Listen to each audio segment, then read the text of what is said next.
Hello everyone. So I'm back with another topic that is density. Okay. कैसे हैं आप सभी? I hope आप सब ठीक होंगे, आपकी स्टडीज अच्छी चल रही होंगी. So आइए जानते हैं एक दूसरा टॉपिक दैट इज डेंसिटी, जिसके बिना लॉ ऑफ फ्लोटेशन जो है वो अधूरा है. Clear? So as you know बेटा, लॉ ऑफ फ्लोटेशन जो है दो चीजों पर डिपेंड करता है. एक तो अपथर्स्ट, जितना ऊपर की तरफ फोर्स लग रहा है किसी ऑब्जेक्ट के ऊपर, ठीक है, वाटर या फिर गैस के द्वारा, या फिर डेंसिटी जो है किसी चीज की उसके ऊपर डिपेंड करता है कि कोई चीज फ्लोट करेगी, सिंक करेगी. अगर फ्लोट करेगी तो किस तरह से फ्लोट करेगी, पूरा emerge, Holi emerge in water float करेगी या फिर partially emerge in water float करेगी. देखा होगा आप लोगों ने जनरल लाइफ में पार्शियली जो है कुछ चीजें फ्लोट करती है, पार्शियली इमर्ज इन वाटर, है ना. चलिए, सो डेंसिटी क्या कॉन्सेप्ट है? Density is the quantity which gives us the measure of mass upon volume. ठीक है, मास पर यूनिट वॉल्यूम भी इसको हम कह सकते हैं. तो density is the mass per unit volume of any substance. तो मास जो है बेटा आपको पता है that is measured in grams and volume that is measured in millilitres और लीटर्स. सो ग्राम पर मिलीलीटर डेंसिटी की यूनिट हो गई. बिगर यूनिट्स की बात करें तो that is kilogram upon litre. तो ये आ गया डेंसिटी का फॉर्मूला. ठीक है, तो अब बात करते हैं कि डेंसिटी जो है दो फैक्टर्स के ऊपर डिपेंड कर रही है, that is mass and volume. तो अगर मास किसी क्वांटिटी का बढ़ेगा, डेंसिटी डायरेक्टली प्रोपोर्शनल है मास के, तो मास बढ़ा तो डेंसिटी भी बढ़ी. ठीक है, अगर वॉल्यूम इंक्रीज होती है तो डेंसिटी डिक्रीज होती है, क्योंकि वो अपॉन में है, दैट इज इसको हम कहेंगे इनवर्सली प्रोपोर्शनल. ठीक है, सो मास के डायरेक्टली प्रोपोर्शनल है डेंसिटी और वॉल्यूम के इनवर्सली प्रोपोर्शनल है. तो इनवर्सली प्रोपोर्शनल का मतलब क्या होता है? D is directly proportional to mass and D is inversely proportional to the volume. ठीक है, मीन्स ये क्वांटिटी बढ़ेगी तो डेंसिटी इंक्रीज होगी, ये क्वांटिटी इंक्रीज होगी तो डेंसिटी डिक्रीज होगी. ठीक है, अगर ये डिक्रीज होगी तो ये इंक्रीज होगी. ठीक है, तो चलिए जानते हैं. यहां पर हमने दो क्यूब ली है. ठीक है, दोनों की वॉल्यूम आपको दिख रही है, इक्वल नहीं है. ठीक है, वॉल्यूम क्या होता है? किसी भी क्यूब की वॉल्यूम कैसे लेते हैं हम? ए क्यूब. ठीक है, साइड्स इंटू साइड, 3 साइड्स होती है ना किसी भी क्यूब के अंदर, लेंथ, ब्रेड एंड हाइट. ठीक है, 3 डायमेंशंस होती है, तो तीनों को मल्टीप्लाई करने पर हमें मिलती है वॉल्यूम. ठीक है, तो वॉल्यूम यहाँ पे इसकी कम है, इसकी ज्यादा है. दोनों के अंदर मास जो है वो m ही है, इधर भी और इधर भी. ठीक है, सेम मास है. तो मास अगर सेम है तो जिसकी वॉल्यूम कम रही, मास अगर सेम है तो जिसकी वॉल्यूम कम रही, ठीक है, उसकी डेंसिटी ज्यादा. और जिसकी वॉल्यूम ज्यादा हो गई, मास सेम है तो डेंसिटी कम. तो यहाँ पे डेंसिटी D1 की ज्यादा होगी देन द डेंसिटी 2. तो ये तो बात हो गई दो ऑब्जेक्ट्स की. ठीक है, तो दो ऑब्जेक्ट्स को कंपेयर करते हैं तब रिलेटिव डेंसिटी निकलती है. उससे ये पता चलता है कि कोई भी ऑब्जेक्ट दूसरे ऑब्जेक्ट के अंदर जब इंसर्ट की जाएगी तो वो फ्लोट करेगी या फिर सिंक करेगी. क्लियर? नेक्स्ट यहां पे है हमारे पास में आइस और वाटर, दो चीजें ली हमने. ठीक है, तो मीन्स आइस को हम वाटर के अंदर इंसर्ट करने वाले हैं ताकि वो फ्लोट करेगी या सिंक करेगी ये देखने के लिए. तो इसकी डेंसिटी का जो यूनिट मेजर होता है वो होता है 0.92 ग्राम पर मिलीलीटर. क्लियर? और जो वाटर है एट 0 डिग्री सेल्सियस उसकी डेंसिटी कितनी है? 1 ग्राम पर मिलीलीटर. क्लियर?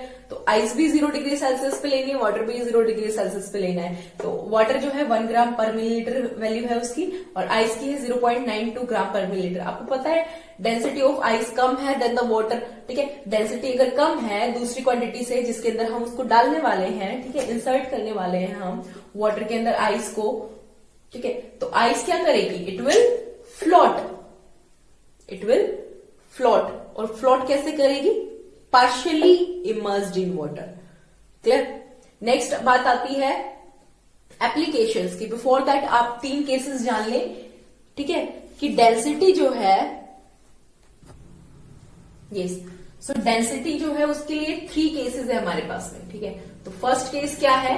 जब दोनों ही ऑब्जेक्ट्स की डेंसिटी, ठीक है, सॉरी, D1 की डेंसिटी जिस ऑब्जेक्ट के अंदर, ठीक है, जिस ऑब्जेक्ट के अंदर हम डालने वाले हैं दूसरी ऑब्जेक्ट को, ठीक है, तो उसकी डेंसिटी अगर लेस है, ठीक है, जैसे यहाँ पे आइस है, आइस की डेंसिटी वाटर से लेस है, तो ये वाली चीज जो है पार्शियली क्या करेगी, फ्लोट करेगी, partially immersed in water. Second case है जब डेंसिटी दोनों ही की बराबर हो।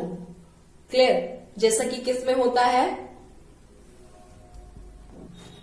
जब हम ऑयल को, ठीक है, when we place an oil in the solution of water and alcohol, तो अल्कोहल और वाटर का जो ये सॉल्यूशन है, अल्कोहल प्लस वाटर, ठीक है, इसके अंदर जब हमने क्या डाला है, ऑयल ड्रॉप डाली है, तो वो जो ऑयल ड्रॉप है, ठीक है, वो क्या करेगी, it will float, but float कैसे करेगी, होली इमर्स्ड इन वाटर, पानी के अंदर पूरी जा करके फ्लोट करेगी। ठीक है, so this is the case जब डेंसिटी दोनों इक्वल हो।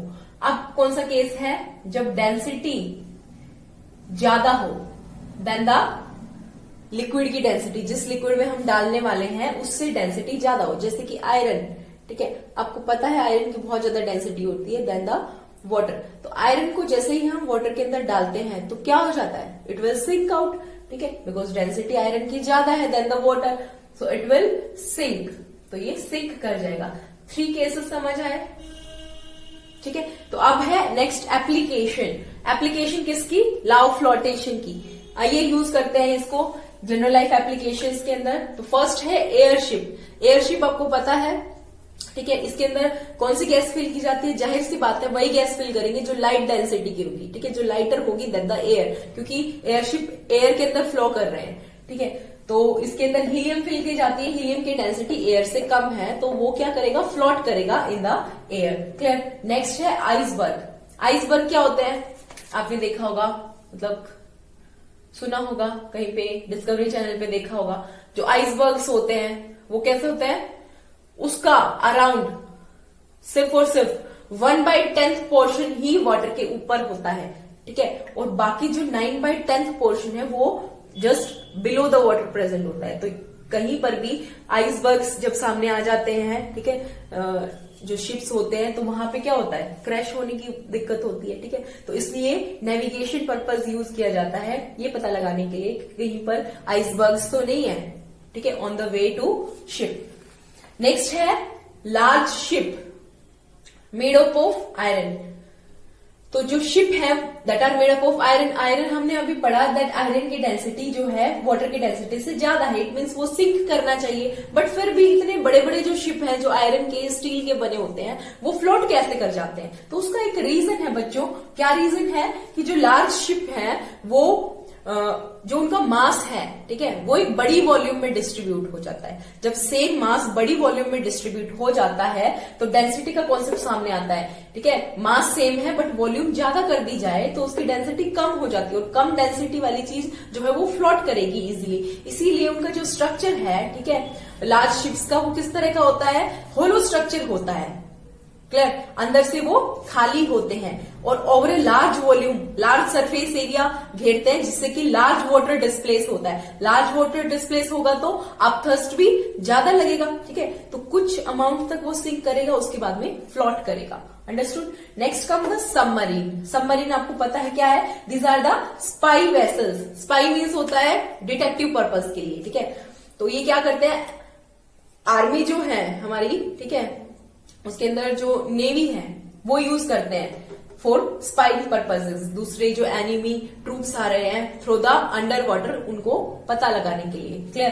तो क्या करते हैं ये, इनके अंदर एक बैलेस्ट टैंक होता है। ठीक है, उस टैंक में अगर पानी फिल हो जाता है तो उसका जो वेट है वो बढ़ जाएगा, इट विल बिकम डेंसर, वो क्या कर जाएगा, सिंक कर जाएगा। ठीक है, अदरवाइज क्या होता है, जब इसका जो बैलेस्ट टैंक है उसके अंदर से वाटर एक्सपेल कर दिया जाता है तो वाटर निकलने के बाद में वो बिल्कुल लाइट हो जाता है, उसकी डेंसिटी कम हो जाती है और वो वाटर में इजीली फ्लोट करता है, जैसे बाकी के शिप्स जो हैं वो फ्लोट करते हैं। सो सबमरीन का एक बेसिक यूज ये है। This is all for today, so go through this concept and revise it. Okay, thank you.